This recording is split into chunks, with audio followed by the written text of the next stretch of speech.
Aksi terlarang Kurniawan 22 tahun, Muhammad Adrian 22 tahun, dan Gilang Ramadan 26 tahun mengantar mereka mendekam di tahanan Polrestabes Makassar. Polisi berhasil menangkap pelaku begal yang meresahkan warga dalam sebulan terakhir itu usai jadi buron. Para pelaku selama bersaksi secara bersamaan menjegat korbannya dengan mendorong senjata tajam lalu membawa kabur motor serta barang berharga korban. Kasat Reskrim Polrestabes Makassar AKBP Reonal TS Simanjuntak mengatakan pembegalan yang dilakukan ketiganya dilakukan di 2 TKP sekaligus dalam satu waktu, Jalan Tamalate 2 dan Jalan Landak Baru pada Senin 29 September 2022 dini hari. Ada 2 orang perempuan berstatus mahasiswa yang menjadi korban para pelaku saat itu. Masing-masing Rizda dan Andi Marwa yang harus merelakan motor dan handphonenya dibegal.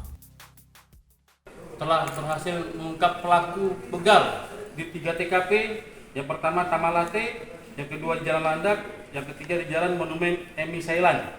Ya, dari ketiga pelaku ini kami berhasil mengamankan 6 sepeda motor. Namun dari 6 baru ada 3 laporan polisi. Jadi kalau ada masyarakat yang merasa kehilangan motor, silakan datang dan mengecek apakah ini motor dari yang saudara kehilangan di rumah saudara masing-masing, rumah korban masing-masing. Kemudian dapat saya sampaikan bahwa modusnya di mana pelaku melakukan begal ini mengancam korban dengan sebilah parang di leher, kemudian korban mengambil handphonenya, pelaku mengambil handphonenya dan pelaku membawa kabur handphonenya. Ke TKP yang kedua di mana ada korban sedang jam 5 subuh sedang di Jalan Tamalate, diikuti oleh pelaku, kemudian turun, diancam lagi dengan parang. Akhirnya korban lari meninggalkan sepeda motor dan sepeda motor dengan mudahnya dibawa oleh pelaku.